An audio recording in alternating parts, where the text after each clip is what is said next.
to a Field Notes podcast episode that is sharing and riffing on an email that I sent out to my list yesterday because the doors to Ma are open right now as we prepare to dive into, for the next 5 weeks, different faces that are adjacent to or connected to this archetype of the whore and the holy woman. And in this email, in this episode riff, I'm sharing a little bit more about why I use the word whore, because I know it brings up a lot for people and something that I feel very connected to, but I'm aware that you all might not be swimming down in the same red pool that I am. And so I'm going to share a little bit about that and also what some of the things this archetype has done in my life as far as how it's brought transformation for me and what I've noticed both tangibly outside of me and inside of me since connecting to her.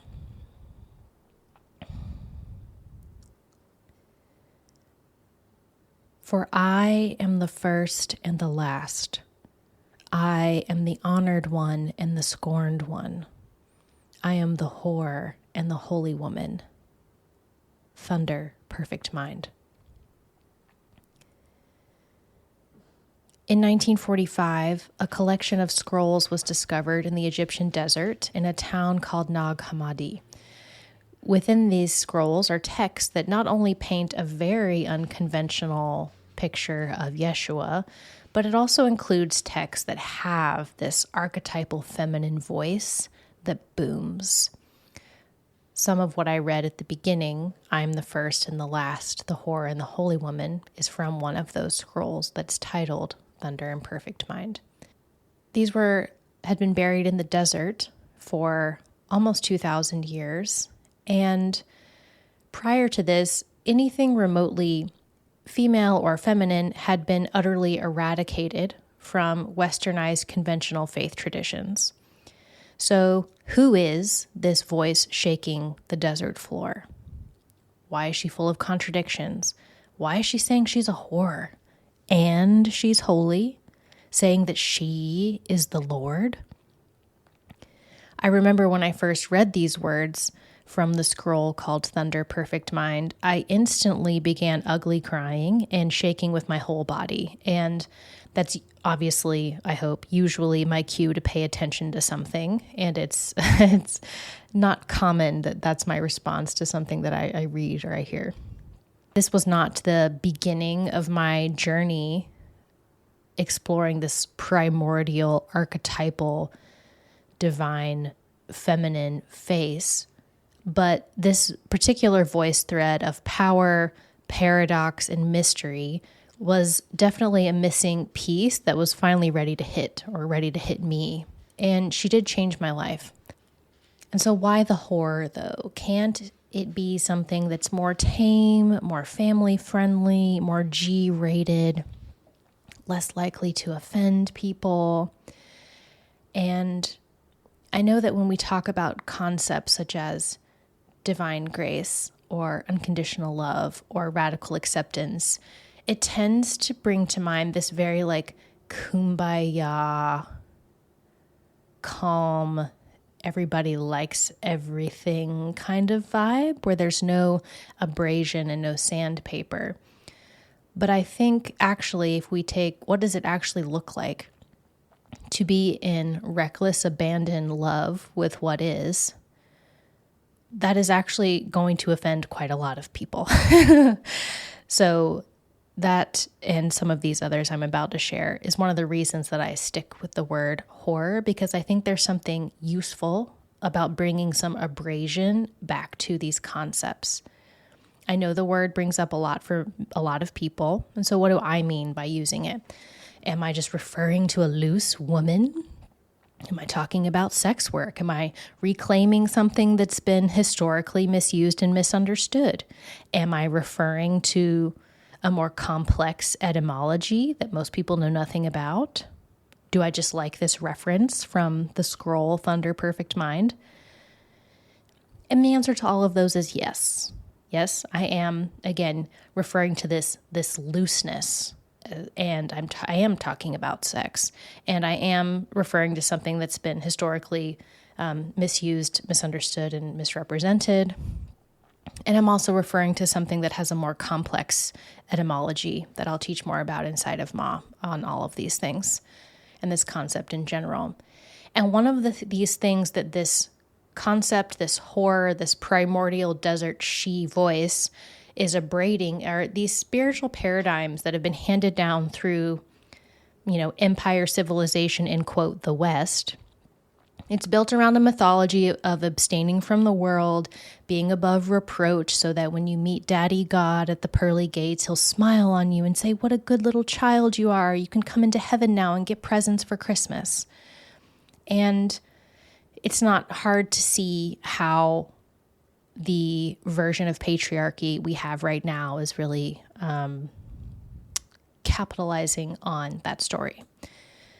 And even those who have found nourishing spiritual vistas in yoga and Buddhism, and I'm one of those people, often sneakily under the surface, they're still operating on some version of that story where you're here to be good so you don't get punished, make sure you don't hurt anyone's feelings ever or disobey or ruffle anybody's feathers.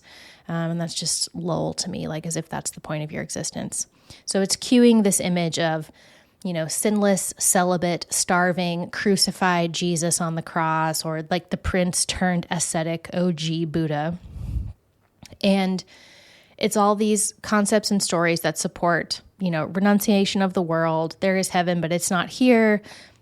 So let's just let it go, focus on the ideal, or let's wholeheartedly pursue some pure ideal instead. As an ingredient for reality, sure, I love an ideal. I love pursuing an ideal. And there's a lot about this incarnation that is difficult.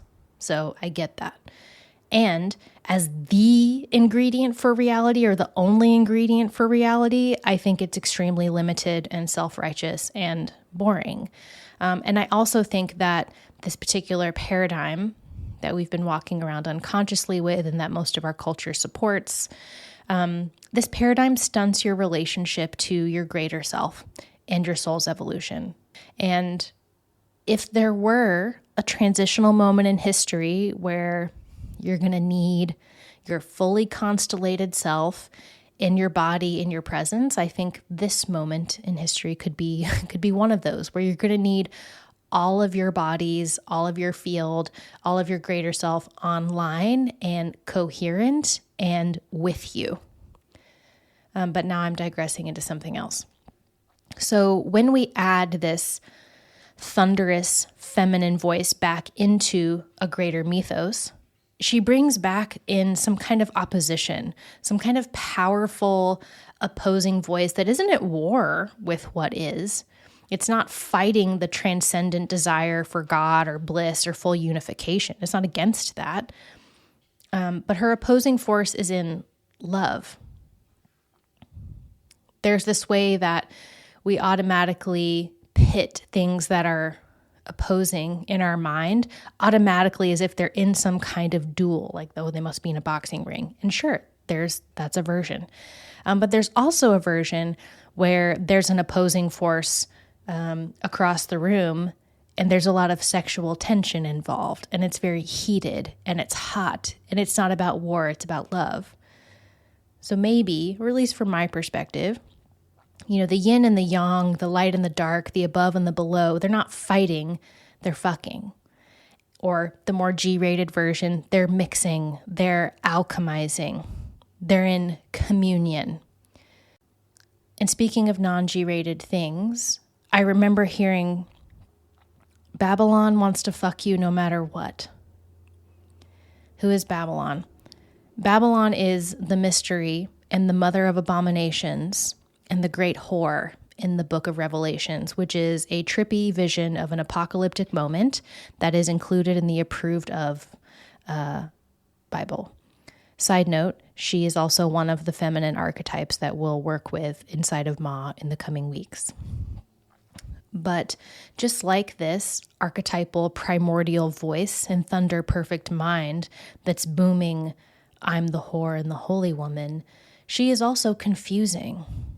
She's also powerful, rich, sexy, and she arises from her desert exile triumphant, not defeated by the great beast, but riding the beast. All puns intended. She's not renouncing her crown. She's riding back into town on the backs of her enemies who are delighted to be at her service. And I do have a very personal share of my experience with this I'll fuck you no matter what energy, but it's something that I'll share inside of Ma in a couple of weeks because it's very personal. But through this experience and through this time and sort of ongoing revelation that this face of Babylon has been greeting me with, as if pulling off of her veils one at a time to show me a different piece of the story, it's given me this very embodied experience and understanding of what magnetism is and how it's connected to grace and unconditional love. And it has absolutely blown my mind and changed my life. So in the meantime, since I'm not sharing that very personal story right now on the podcast, what does working with this face of the whore and the holy woman do for you? Why bother? Why mess with someone who seems so unwieldy and unpredictable? Some things that are common collateral damage for working with her is that she destroys your perfectionism. This idea that it has to be perfect, to be pure, to be acceptable, and perfectionism also is something that is keeping you very small and stuck in comparison, and by default also leaves you feeling powerless or not good enough. Another collateral damage is that she liberates you from the jail of external validation, where what other people think about you matters the most. Oh, someone else said that I wasn't that good at that one time. Or I'm worried about what other people will think if I offer this service or say it like this. She eats your fear of being misunderstood. That is killing your creativity and your voice.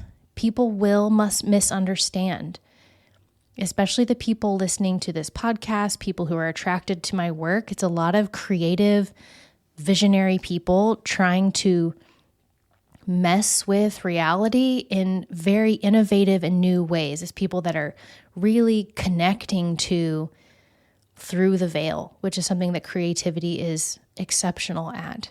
And because it's something new, it will be misunderstood, especially if you gain notoriety or you begin to grow your work or you become more well-known, all things that you're probably also wanting on some level. But this fear of being misunderstood sort of keeps you at this palpable level that's probably stifling your voice and something big that wants to come through you. Other collateral damage, fucking your shame into oblivion. Other collateral damage, turning on your turned onness for being alive.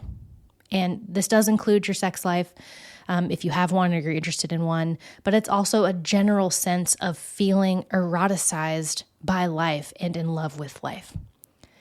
And so since I've worked with her and been integrating work like this into my life, my marriage, my sex life, my work, they've all grown and become more clear, more fun, more pleasurable, and also more at peace. I've experienced a greater sense of peace and okayness. I've become more of an eye of the storm, not only in my own life, but in the greater life at large. All of this while increasingly feeling in deep communion with the divine. All of this while also experiencing my heart expand in compassion and feeling my understanding increase. There's a way also that we tend to think of, I'm either enjoying my life or I'm in compassion. I know a lot of you are like highly sensitive people. I am as well. And for a long time, I also thought, I'm already compassionate because I'm miserable at the pain of the world, Okay, that's not compassion. That's enmeshing with other people's pain. Okay, it's not the same thing. There is actually a really beautiful, life-giving correlation between passion and compassion, between pleasure and understanding.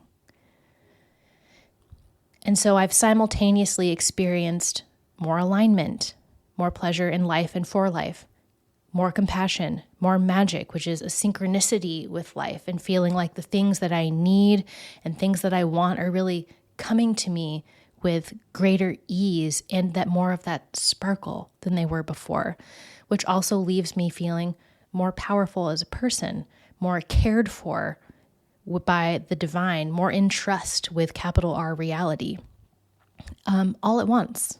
And that's a yes, please for me. And these are things that I want for you as well, which is why I'm teaching this work. And being crippled in pain and fear and overwhelm and heart fatigue and helplessness is not going to weave you into a world that you want. I'm not saying it's bad if these are things that you feel. I'm saying that it's not sustainable and it's not going to have the desired effect. But things like pleasure and compassion and heart opening and clarity, that will do it. What you want your life to be, and also how you want to experience life, and also what you want for life at large, those are not in competition. So I invite you to hop on the great ride, take a sip from her cup. She wants you no matter what. She takes you however you come. And if you're interested on learning more about her, working with these archetypes, you can learn more and join us inside of Ma. There's a link for that in the show notes. If you're listening to this live when the episode drops, you can hop right in this week. If you're listening to this in the future, there will be a link in the show notes as well to join the wait list so that you can be the first to find out when the doors are open to join us again. So starting Friday, May 16th, inside of this membership, we're diving into the blood red scarlet robes of this whore and holy woman. And we'll be working with some practices and paradigms and storytelling and some intro to sex magic, guzzling divine grace, staring into her void. And I invite you to come in and join us. Peace. Be well.